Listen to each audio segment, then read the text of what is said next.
English. English for years. English speaker of English, but because I invested the time.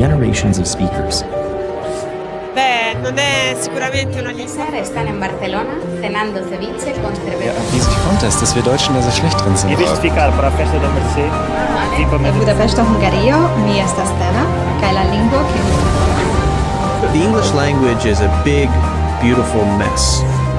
Few languages are as diverse and unexpected in their history. Let's begin.